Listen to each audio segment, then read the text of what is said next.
Hello, everyone, and welcome. I'm Russ LeBlanc, your personal NEC consultant and code expert. In this video, I'm going to be discussing replacement receptacles when there is no equipment grounding conductor present in the box at that receptacle. We have a few options, and we want to take a look at them.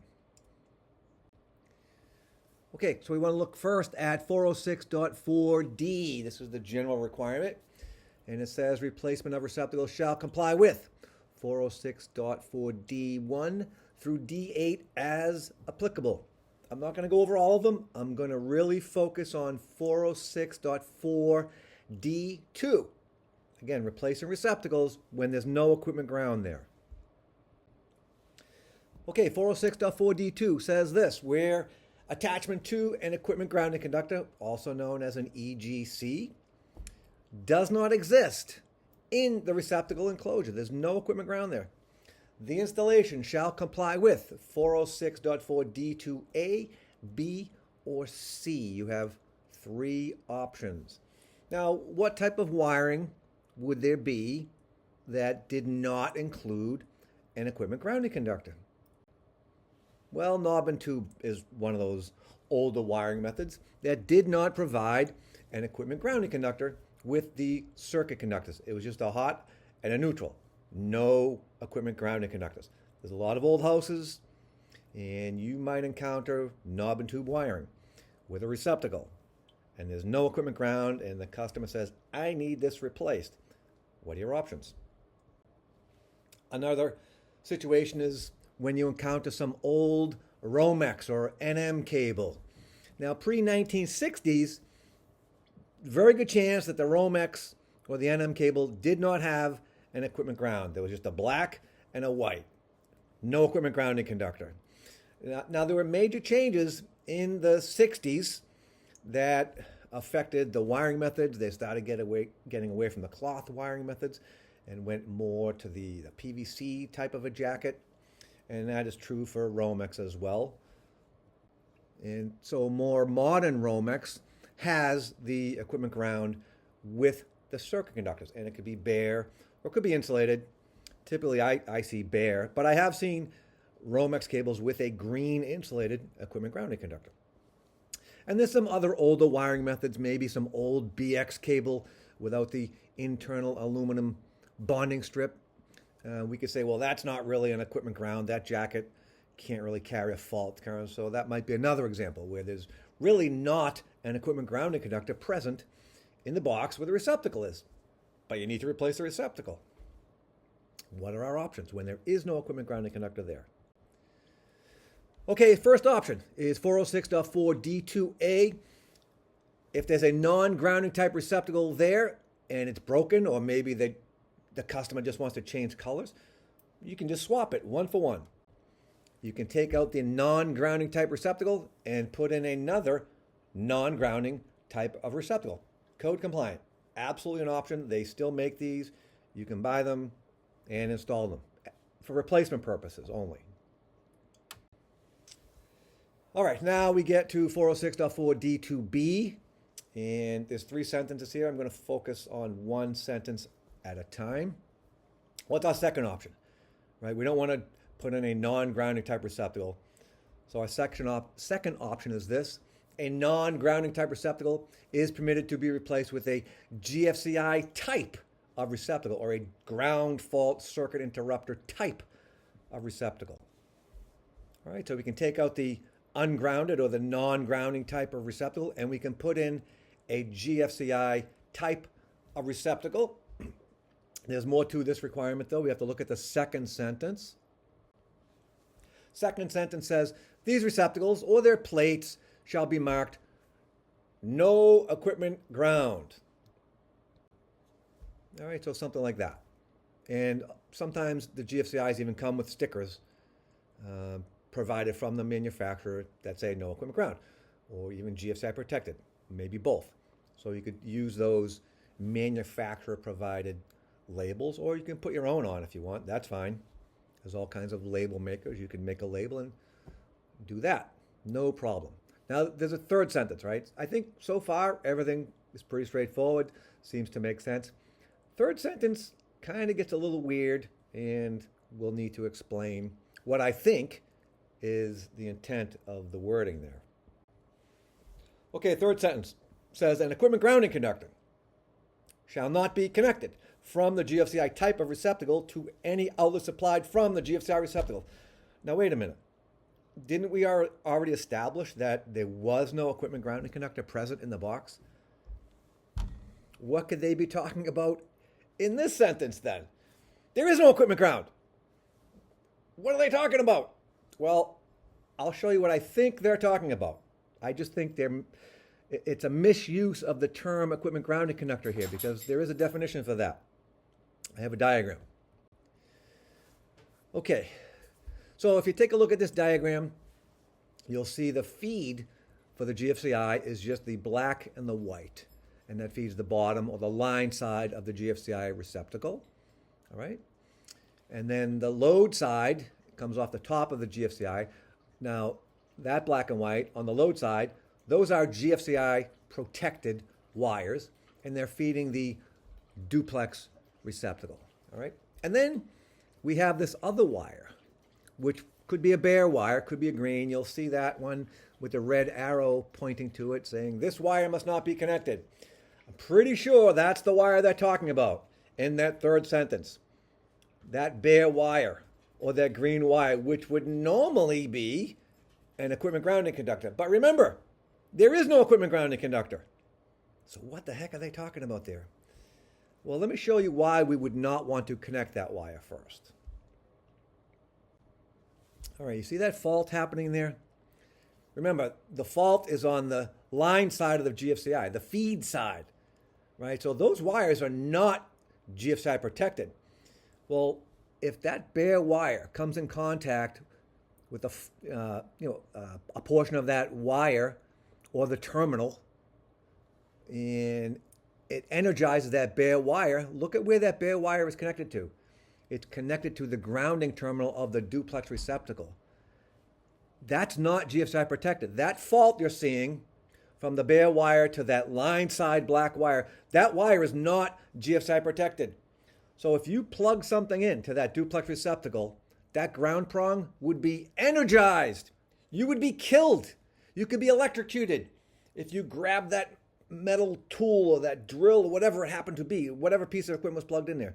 The frame would be energized because you have a fault on the line side of the GFCI.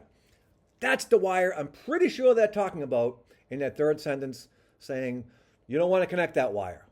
You don't want to connect that wire from the GFCI grounding terminal to any outlet supplied by the GFCI, or this dangerous shock hazard could happen. I have another diagram just to kind of help visualize. All right, so in this diagram, you'll see the GFCI is fed with an old Romex cable, a cloth Romex cable or NM cable with just a black and a white. There was no equipment ground. All right, and then at some point, somebody maybe extended the circuit with a newer Romex, and you are very likely to encounter this in homes built in the 50s and 60s, when a lot of changes were happening with the grounding requirements for branch circuits, and the wiring methods were all changing in big ways. So there's a lot of this out there. Probably not going to see it in a brand new home, but in an older home, you are very likely to encounter a mix of wiring methods. Some provided an equipment ground, some did not. I've run into that literally hundreds of times myself. In fact, I owned a home. I lived in a home that was wired that way. I think the home was originally built in the 40s. Most of the circuits, the original circuits that was still there was no equipment ground. It was just a 2-wire Romex, black and white, no green, no bare, just like you see in the graphic here. And then at some point, those circuits got extended. They added a receptacle, they added a switch and a light. And the installer at the time used a newer Romex that had the bare wire. But remember, they're extending a circuit that does not have an equipment ground. All right, so there is no equipment ground. Technically, there's a bare wire in the newer Romex, but it's not really connected to the earth or to the neutral, so it's technically not an equipment ground by definition, if you think about it, right? That's the wire that sentence is talking about. Pretty sure that's what they're talking about, even though it's really not an equipment ground by definition, right? There is a definition for that. Definition of equipment grounding conductor. A conductive path that is part of an effective ground fault current path and connects normally non-current carrying metal parts of equipment together and to the system grounding conductor or to the ground electrical conductor or both. That wire doesn't do that, right? Let me back up. I can't. I'll have to go forward. All right, on the next graphic. There you go. All right, you see that bare wire connected from the GFCI to the duplex receptacle? That is not an equipment grounding conductor by definition. But that's the wire that they're saying, do not connect that wire. They're just not calling it by the right name. I think that's what's going on there. So that can be very confusing. There's another graphic there. All right, so the feed was the old 2-wire Romex, just the black and white, no equipment ground. And then you have a slightly newer Romex that was run after the original installation. And at the time, it was probably code compliant, like I said, because there was a mix and match of some wiring had equipment ground, some didn't. And the code didn't require equipment grounding for everything at the time.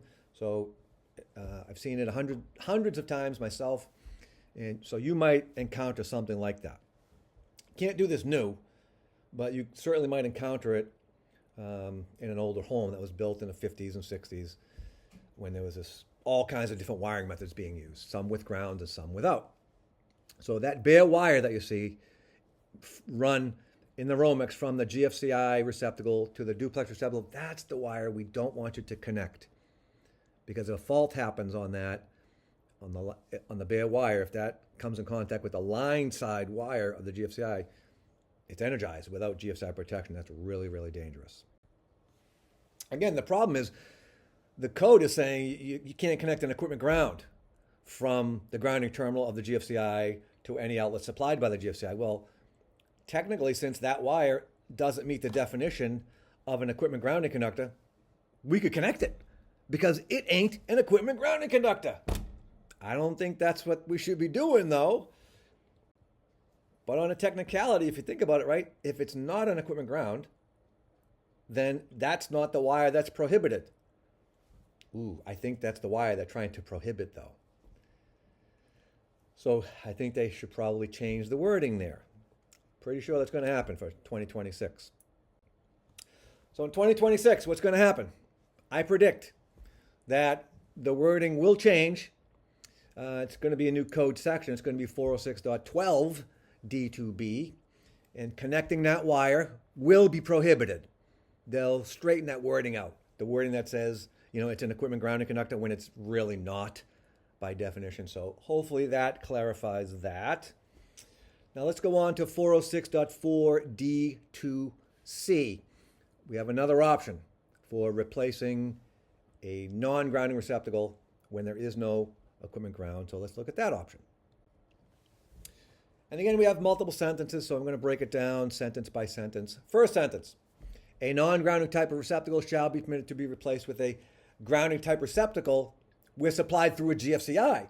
So you're not putting in a GFCI receptacle, but you're protecting this new grounding type receptacle through a GFCI device. So we could do that. Second sentence says, where grounding type receptacles are supplied through the GFCI, those grounding type receptacles or their place have to be marked two things, GFCI protected and no equipment ground. And we want that to be visible after the installation. So we could do this. We could take out the ungrounding receptacle, put in a grounding type receptacle, have it protected by a GFCI breaker. So you might have to swap the breaker out in the panel. Then you have to mark that duplex receptacle. GFCI protected, no equipment ground. That's one way to do it. You could also provide GFCI protection through what's called a faceless GFCI. You could absolutely do that.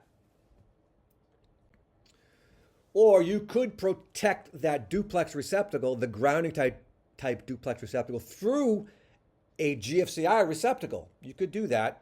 all three methods would provide the same type of GFCI protection. So those are all permitted. Could do that. Now the third sentence gets a little wonky again, so we'll need to explain that one.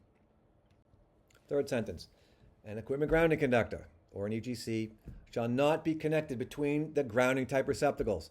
Well, that goes back to what we were talking about before. I think they're just using the wrong terminology there. It's not really an equipment ground. There is no equipment ground. So they really shouldn't be using that terminology. I expect that to change for 2026. All right, and again, if you look at the graphic, you have the GFCI receptacle. We don't want that bare or green wire connected from the grounding terminal from the GFCI receptacle to the grounding terminal of the duplex receptacle, because if a fault were to happen on the line side, the non-GFCI protected wires, that would energize that wire and the ground terminal of the duplex receptacle, and anything you plugged into that duplex receptacle, the metal would be energized. That's really scary. We absolutely do not want that to happen. So the wording just needs to be clarified there. That'll happen for 2026. So I expect this section to also be revised for 2026 to prohibit that wire, which is now being called an equipment grounding conductor. Technically it's not, but I think you understand the intent now, right?